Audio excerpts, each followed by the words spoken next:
শোনো, তুমি কিন্তু এখন থেকে আবার কোটিপতি। তোমাকে আর কেউ অপমান করে কথা বলতে পারবে না। জি বাবা। আচ্ছা, তোমাকে পরিচয় করে দিচ্ছি, এটা হচ্ছে সাব্বির, ব্রিলিয়ান্ট ছেলে। তোমার যে কোনো প্রয়োজনে তুমি সাব্বির কাছ থেকে হেল্প নিতে পারবে। হ্যাঁ, ওকে? জি। তাহলে অনেক কাজ শুরু করো। আমি আমার হেড অফিস থেকে ঘুরে আসছি। হ্যাঁ, বেস্ট অফ লাক। ওষুধ চুরি করস, এই চুরি করা ওষুধ খাওয়াইলে কি তোর বাপ ভালো হইব? হইব না, অভিশাপে আরো ধ্বংস হয়ে যাইব। আমি আপনার এত করে কইলাম, আমার আব্বা অসুস্থ, অপারেশন হয়েছে, ওষুধগুলো আমার লাগবে, আপনি বাকির খাতে লিখে রাখেন, আমার জামাই বেতনটা পাইলে আপনারা দেওয়া যাইবো। আপনি আমার কোনো কথা শুনলেন না।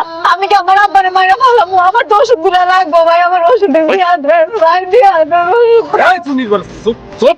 স্বামীরে নিয়ে এই চোরের ব্যবসা করস, হ্যাঁ? স্বামীরে ফোন দে, ফোন দে, ফোন দিয়ে বল যে আমার চুরি দেয় আটকে গেছে। আমি ফার্মেসিতে ওষুধ কিনতে আসছিলাম, আমার কাছে না এত টাকা ছিল না, বুঝছো? আমি এখন কইছিলাম বাগের খাতা নাম লেখায় রাখতে, কিন্তু হারা লিখায় নাই। পরে আমি এখন না কই ওষুধগুলো নিতে ধরছি, এখন হ্যাঁ আমার আটকে রাখছে।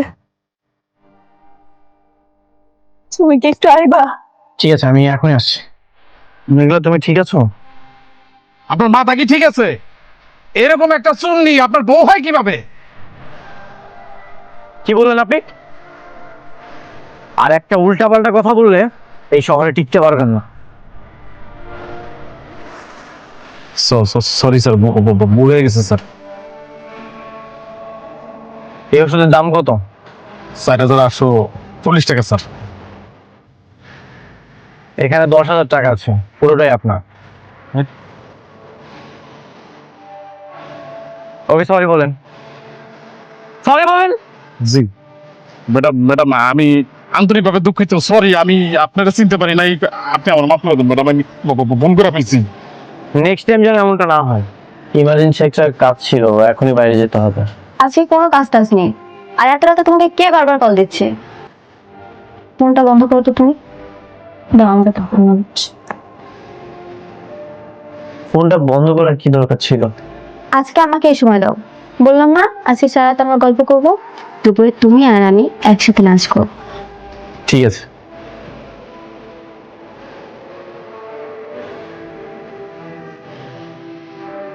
হ্যাঁ সাব্বির, বলো।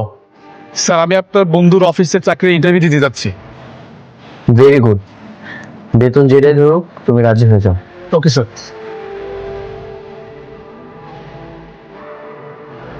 সাবজেক্টটা তোমার বন্ধুর পেছনে লাগিয়ে দিলে। তুমি কি ভেবেছো আমার সাজানো গোছানো তৈরি করার সাম্রাজ্য ও নিয়ে নিবে?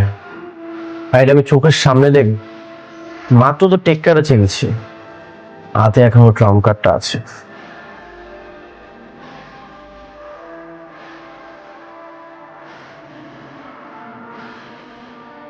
তুমি তো দেখি বেশ ভালো একটা কোম্পানিতে চাকরি করেছিলে, তো সেই কোম্পানি ছেড়ে আমার কাছে কেন আসতে চাচ্ছ? আমি শুনেছি আপনি অনেক ব্রিলিয়েন্ট একজন মানুষ। আপনার এখানে যারা কাজ করে তাদেরকে আপনি নিজের হাতে অনেক ভালো এবং কি দক্ষ করে তোলেন, তাই আমি আপনার সাথে কাজ করতে চাই। গুড।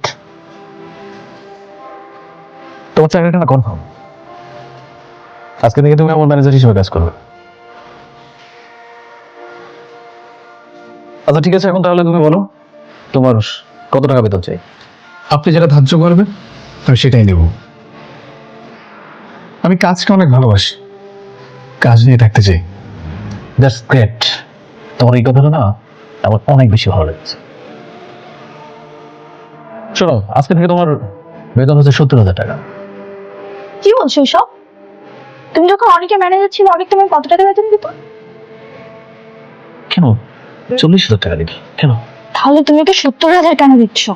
বিকজ সে একজন ট্যালেন্ট পার্সন, সে একজন সিভিল ইঞ্জিনিয়ার, আর আমি তো সিভিল ইঞ্জিনিয়ার ছিলাম না। আমি তার যোগ্যতা অনুযায়ী তাকে বেতনটা দিতে চাই। অনেক কাজ হয়েছে, আজকে না আমাদের ঘুরতে যাওয়ার কথা। কোর্স দেব, আমরা যাবো।